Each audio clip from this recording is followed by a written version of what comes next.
দশম শ্রেণীর বন্ধুদের জন্য সুখবর। আজ কিন্তু তোমাদের সামনে শেয়ার করব কোন সাবজেক্ট, ইংলিশ সাবজেক্ট। অর্থাৎ তোমরা নবম শ্রেণী থেকে দশম শ্রেণীতে উঠেছো। এই দশম শ্রেণীতে উঠেই তোমাদের সবচেয়ে বড় সমস্যা আসে ইংলিশ সাবজেক্টটা নিয়ে।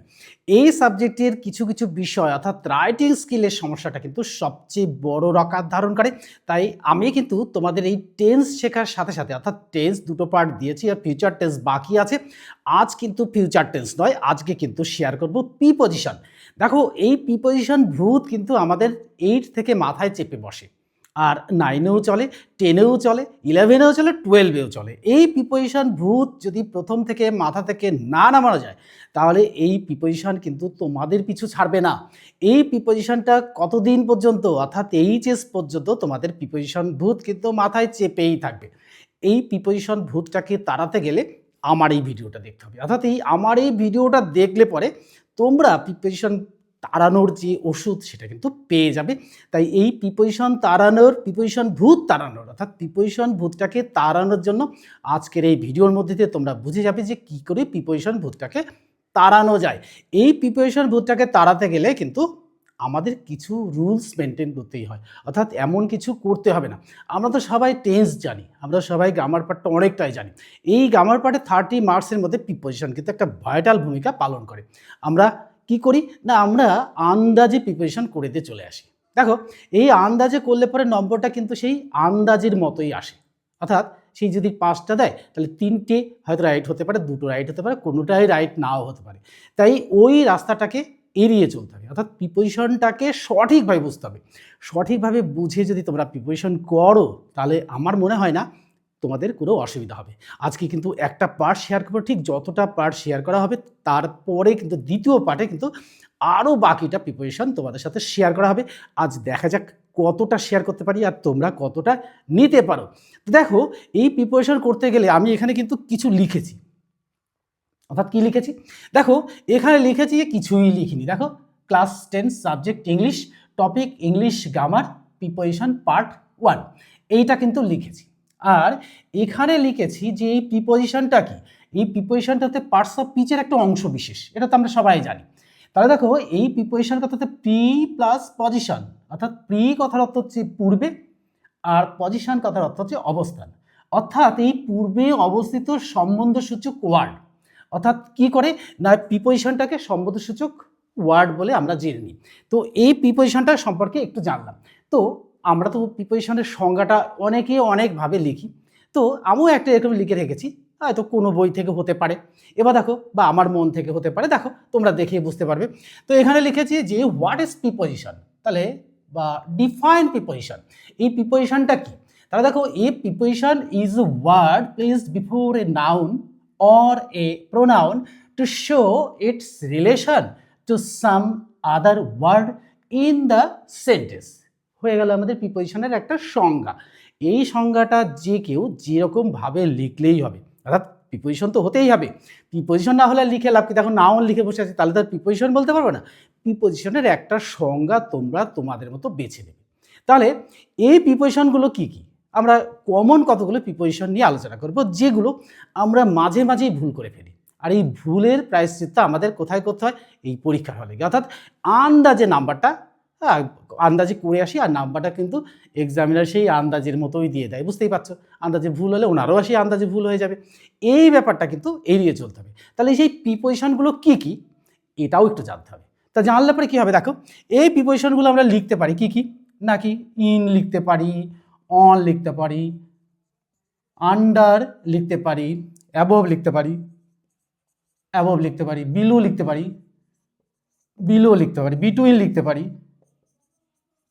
বিটুইন লিখতে পারি, ফর লিখতে পারি।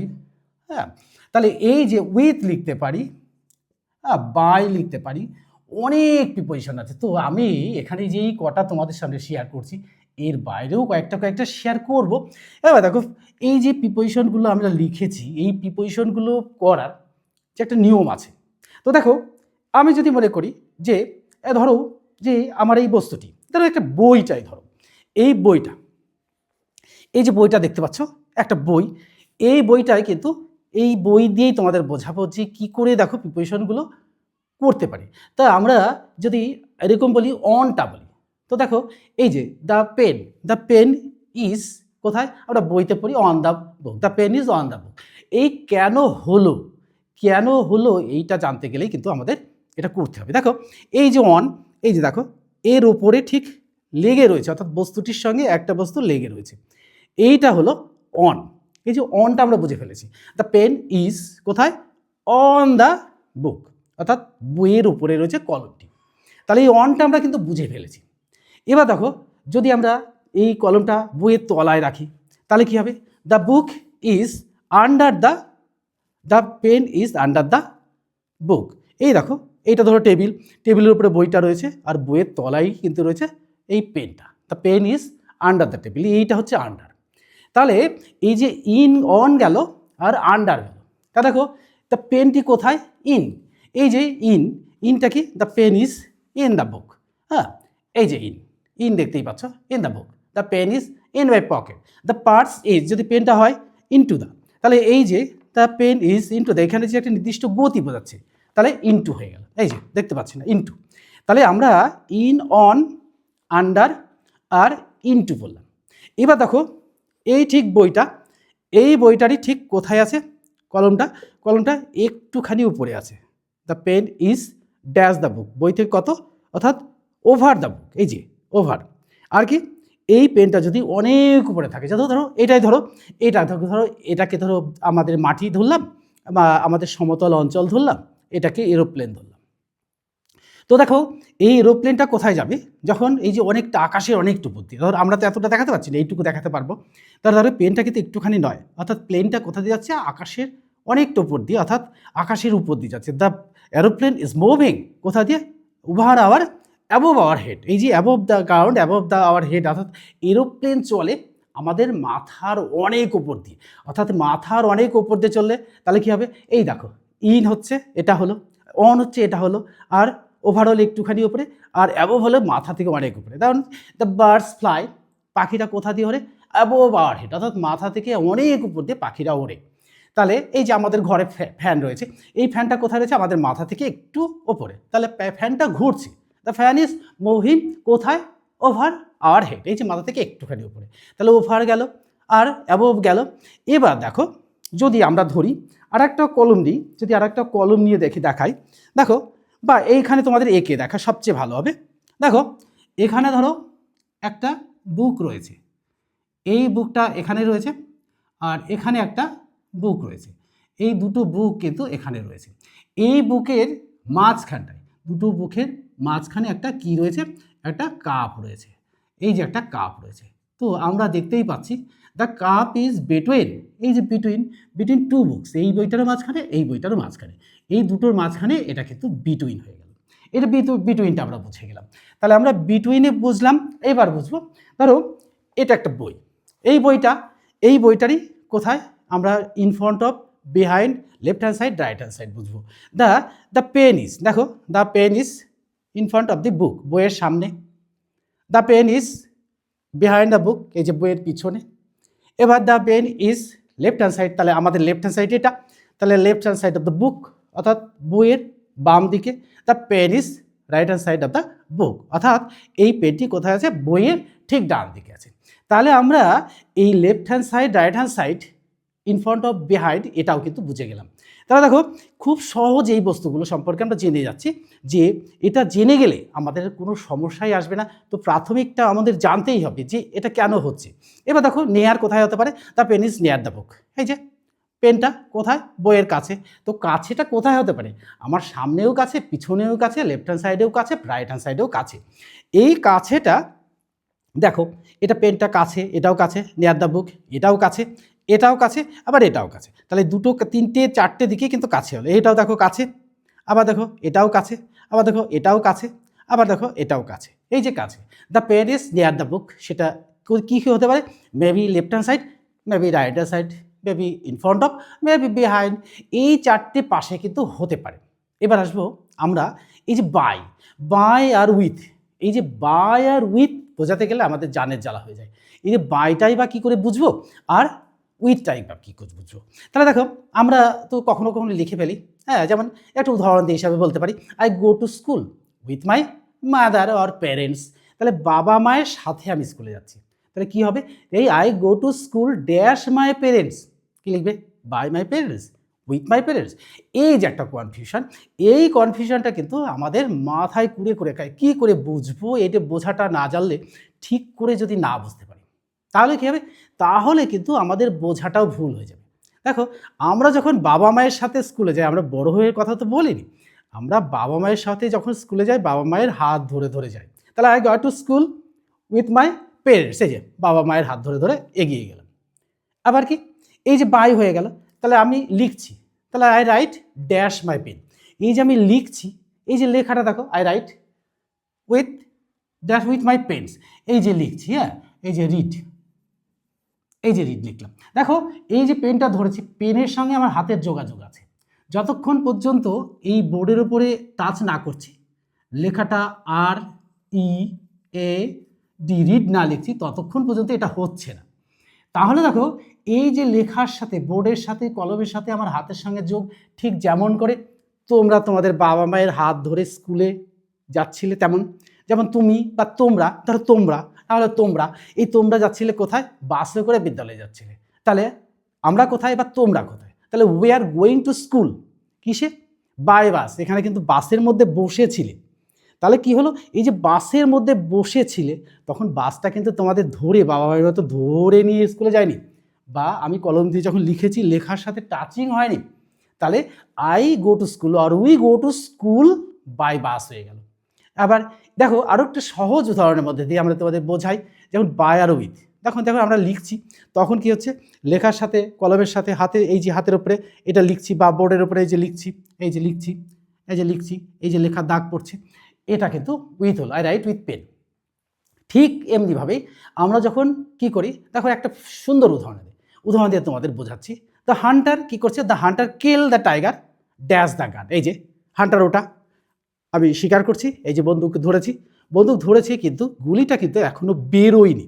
অর্থাৎ এই গুলিটা যতক্ষণ পর্যন্ত বেরিয়ে ওই শিকারের গায়ে না লাগছে, ততক্ষণ কিন্তু শিকারটা হচ্ছে না, শিকার করা হচ্ছে না। তো হান্টার কি করছে, the hunter kill the tiger, ওটা kill the tiger dash the gun. ঠিক বন্দুকের টিকারটা যখনই টানলো, গুলিটা এখান থেকে বেরিয়ে গিয়ে ওই শিকারের গায়ে লেগে গেল, তাহলে বা বাঘের গায়ে লেগে গেল। তখন কি হলো, এই যে বন্দুকের সাথে হান্টারের যোগ, গুলির সঙ্গে কিন্তু ওই বাঘের যোগ, এইখানে কি হলো, বাই দ্য গান হয়ে গেল। সেই জন্য আমরা এই যে বাই আর উইথ, এটা কিন্তু খুব সহজেই বুঝে নিলাম, যে বুঝে নেওয়ার সাথে সাথে আমরা কখন বাই হবে, কখন উইথ হবে, এটা কিন্তু বুঝে গেছি। এবার দেখো কীরকম, ঠিক আরেকটা উদাহরণ, যাদের ক্লিয়ার হয়নি মানে কনসেপ্টটা, তারা দেখো হান্টার, এবার ধরো এটা সাপ আর এটা হান্টার, এই হাতটা হান্টার সাপটাকে বাঁচছে। The Hunter kills the snake dash the stick. এই যে ড্যাশ দ্য স্টিক যখনই মারছে লাঠি দিয়ে, তখন কিন্তু এই হান্টারের হাতের সঙ্গে আর লাঠির সঙ্গে আর এই সাপের সঙ্গে যোগাযোগ হচ্ছে। যতক্ষণ না যোগাযোগ না হচ্ছে, ততক্ষণ কিন্তু সে মরছে না। এই যে তখন the hunter kill the snake with a stick, অর্থাৎ লাঠি দিয়ে মারছে। তাহলে আমাদের উইথ আর বাই এই কনসেপ্টটা কিন্তু ক্লিয়ার হয়ে গেল সম্পূর্ণরূপে। তাহলে দেখো, আরও কত উদাহরণ আছে। দেখো বিসাইড, বিসাইড আর বিসাইড, BESIDE, বিসাইড মানে পাশে। তাহলে পাশে আমি বলেছি নিয়ার, তাহলে পাশেটা কীরকম হবে, পাশেটা হবে এই যে এরকম, এই যে পাশেটা কি হতে পারে, এই যে the pen is beside the book, এইটা পাশে, এটাও পাশে। এবার দেখো, যদি a river flows dash the village, অর্থাৎ বিসাইড দ্য ভিলেজ, অর্থাৎ ভিলেজের পাশ দিয়েই নদীটা বয়ে গেছে। তা আমরা এই যে নদীটা বয়ে গেছে, বিসাইড বসাবো নাকি বিসাইড বসাবো, BESID বিসাইড, তাহলে the river flows beside the beside the village. তাহলে আমরা বিসাইডটা বুঝে গেলাম। এরই পাশাপাশি দেখো বিসাইডস, BESIDES, তাহলে বিসাইডস মানে পাশাপাশি। I know English besides Bengali, অর্থাৎ আমি এই ইংলিশের পাশাপাশি বেঙ্গলিটাও জানি। অর্থাৎ এই ক্ষেত্রে এটা হবে কি, এখানে কিন্তু বিসাইড হবে না, এখানে কিন্তু বিসাইডস হবে। অর্থাৎ I know English besides Bengali, অর্থাৎ বেঙ্গলির পাশাপাশি আমি ইংরাজিটাও জানি। তাহলে আমাদের এই বিসাইড আর বিসাইডস নিয়ে এটা কিন্তু সমস্যাটা দূর হয়ে গেল। এবার দেখো আরও কতগুলো আছে, অ্যামং। এ দেখো অ্যামং দিয়ে দেখো, অ্যামং মানে মধ্যে। তাহলে মধ্যে মানে কোন মধ্যে? মধ্যে মানে অনেকগুলো জিনিসের মধ্যে। তাহলে কি হবে? আই ডিস্ট্রিবিউটস, হ্যাঁ, আই ডিস্ট্রিবিউট দ্য সুইটস, হ্যাঁ, distribute the sweets between 10 boys. অর্থাৎ এই 10টা বালকের মধ্যে 1 2 3 4 5 6 7 8 9 10, এই 10টা বালকের মধ্যে এই 10টা লজেন্স আমি কি করছি, এই যে দিয়ে দিচ্ছি, এদেরকে সকলকেই দিয়ে দিচ্ছি। এই যে সকলকেই দিয়ে দিচ্ছি, এই সকলের মধ্যে, এটার মধ্যে মানে কি, এটাই হলো সেই মধ্যে যেটার মধ্যে দিয়ে আমরা সকলকে এই সুইটসগুলো কিন্তু দিয়ে দিচ্ছি। দেখো এই 10 জনকে কিন্তু আমি সুইটসগুলো দিয়েছি, তাহলে কি হলো, আই ডিস্ট্রিবিউট দ্য সুইটস কাদের মধ্যে, অ্যামং 10 বয়েজ। এই যে এখানে ধরো 10 বয়েজ লিখে দিলাম, এই 10 বয়েজের মধ্যে। তাহলে দেখো আমি একা এই 10 জনকে কি করছি, আমি লজেসগুলোকে ডিস্ট্রিবিউট করে দিচ্ছি। তাহলে আমরা এই যে অ্যামংটাও বুঝে গেলাম, কোন অ্যামং, অ্যামং মানে মধ্যে। তাহলে চলো এরকম একটা উদাহরণ দিতে পারি, যেমন ধরো আই হ্যাভ মেনি ফ্রেন্ডস, আমার অনেক বন্ধু আছে, among them Roni is my best friend, or you are my best friend, তুমিই হচ্ছে আমার প্রিয় বন্ধু। এই যে অ্যামং দেম তাদের মধ্যে, এই 10 জনের মধ্যে, আর এটা 10 জনের মধ্যে বিতরণ করে দিচ্ছি। তাহলে আমরা বোঝা গেল। তাহলে এই সহজ পদ্ধতিতে যদি তোমরা এই প্রিপোজিশনগুলো বুঝে নাও, তাহলে আমার মনে হয় না যে এই প্রিপোজিশন ভূত আর তোমাদের মাথায় থাকবে। আর এই প্রিপোজিশন ভূত থাকলেও আবার দূর করে ছাড়বো, অর্থাৎ প্রিপোজিশন ভূতটাকে দূর করেই আমি ছাড়বো। তাহলে দেখো আরও একটা উদাহরণ দিই। দেখো অ্যামং হয়েছে, বিটুইন হয়ে গেছে, বিসাইড হয়ে গেছে, বিসাইডস হয়ে গেছে, in, over, under, by, with. এবার দেখো অ্যাট, অ্যাটটা হয়নি। অ্যাটটা দেখো একটা পিরিয়ড অফ টাইম মেনশন করে, যেমন I go to school, I go to school. এই যে আমরা নির্দিষ্ট দিকে একটা গতি, একটা নির্দিষ্ট time, go to school at, I go to school at 10:30 AM। তাহলে আমি কি করি, স্কুলে যাই সকাল 10টা, 10:30 AM বলেছি, অর্থাৎ সকাল 10:30টার সময়, অর্থাৎ পিরিয়ড অফ টাইমটা মেনশন করে দিয়েছি। এটা কিন্তু তাহলে অ্যাটটা কোথায়, একটা পিরিয়ড অফ টাইম মেনশন করে দিয়েছে, কোন সময়টা, তার এগেনস্টে কিন্তু অ্যাট ব্যবহার করি। আই লিভ অ্যাট, অর্থাৎ একটা ছোট place, live at a small village, আমি একটা ছোট্ট গ্রামে বাস করি। এই যে গ্রামে বাস করি, এই ছোট্ট গ্রামে, তার এগেনস্টে কিন্তু আমরা কি করেছি না, অ্যাট ব্যবহার করেছি। এবার বড় হলে কি হবে, ইন ব্যবহার করব, সেটা কিন্তু বড় একটা জায়গাতে, আই লিভ ইন ইন্ডিয়া, আমি ইন্ডিয়াতে বসবাস করি, ইনটাও হয়ে গেল। তাহলে আমরা যদি এইভাবে ছোট ছোট করে প্রিপোজিশনগুলো তোমাদের বুঝিয়ে দিতে পারি, তাহলে কিন্তু আমার সাথে সাথে তোমাদেরও আনন্দ হবে। আমার তো ভীষণ আনন্দ হচ্ছে যে তোমাদের এই কটা বোঝাতে পেরেছি। আমার মনে হয় না যে তোমাদের মধ্যে কারো এখন কোনো অসুবিধা আছে। আর যদি অসুবিধা থাকে তাহলে কি করবে, তাহলে কমেন্ট বক্সে লিখে জানাবে যে এটা না আমাদের আরেকটুভাবে ভালো করে বলুন, তাহলে কিন্তু আমরা এই প্রিপোজিশন ভূত মাথা থেকে তাড়াতে পারবো। আজকে কিন্তু এই প্রথম পার্ট শেয়ার করলাম, এর পরের দিন কিন্তু আরেকটা পার্ট শেয়ার করবো একটু জটিল। আজকে মনে হচ্ছে যে এক্সাম্পল যেগুলো দিলাম, সেই এক্সাম্পলগুলো কিন্তু সহজ সরল ভাষায় হয়ে গেছে।